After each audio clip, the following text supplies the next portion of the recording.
হঠাৎ করেই যেন গতি হারালেন মার্কিন প্রেসিডেন্ট ডোনাল্ড ট্রাম্প, যে মানুষটা বিশ্ব রাজনীতিকে দাবার বোর্ড বানিয়ে ফেলেছিলেন, যিনি একসাথে ইরান, রাশিয়া আর গ্রিনল্যান্ড তিন দিকের পরিস্থিতি অশান্ত করে তুলেছেন। আজ সেই ট্রাম্পই যেন দুই যুদ্ধক্ষেত্র থেকে একসাথে পিছু হটছেন।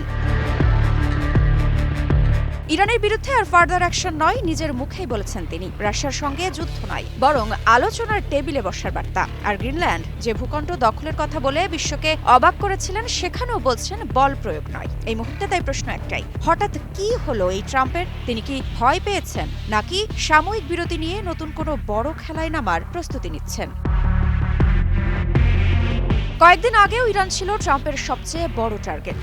মধ্যপ্রাচ্যে মার্কিন রণতরী, কঠোর সতর্কবার্তা, এমনকি সামরিক হস্তক্ষেপের ইঙ্গিত। কিন্তু হঠাৎ করেই ট্রাম্প জানিয়েছেন তিনি চান না ইরানের বিরুদ্ধে আর কোনো ফার্দার অ্যাকশন। বিশ্লেষকরা বলছেন, ইরানের প্রতিরোধ ক্ষমতা, আঞ্চলিক মিত্রদের শক্ত অবস্থান আর সম্ভাব্য পূর্ণাঙ্গ যুদ্ধের ভয় ওয়াশিংটনকে পিছু হটতে বাধ্য করেছে।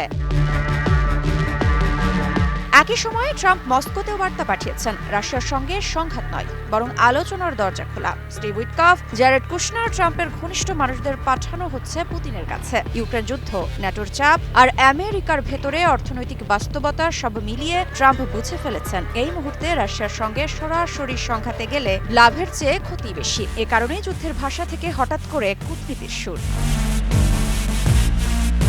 আর সবচেয়ে বিস্ময়কর জায়গাটা গ্রিনল্যান্ড। একসময় প্রকাশ্যেই বলেছিলেন গ্রিনল্যান্ড কিনে নেবেন, প্রয়োজনে বল প্রয়োগও বাদ দেবেন না। আজ সেই ট্রাম্পই বলছেন গ্রিনল্যান্ড দখলে তিনি কোনো শক্তি প্রয়োগ করবেন না। অর্থাৎ যে আগ্রাসী স্বপ্ন নিয়ে তিনি বিশ্বকে চমকে দিয়েছিলেন, সেই স্বপ্ন থেকেও আপাতত সরে আসছেন। তাহলে প্রশ্ন থেকেই যায়, এই কি সেই স্ট্রং ট্রাম্প যিনি হুমকি দিয়ে রাজনীতি করতেন, নাকি বাস্তবতা তাকে বুঝিয়ে দিয়েছে বিশ্ব রাজনীতি টুইট দিয়ে চালানো যায় না? এমনও হতে পারে হয়তো ট্রাম্প শুধু সময় নিচ্ছেন, কিন্তু এটাও সত্য, একসাথে তিনটি ফ্রন্টে আগ্রাসন চালানোর সাহস এই মুহূর্তে তার আর নেই। মৃত্তিকা সিনহা বিশ্বাস, নিউজ 20।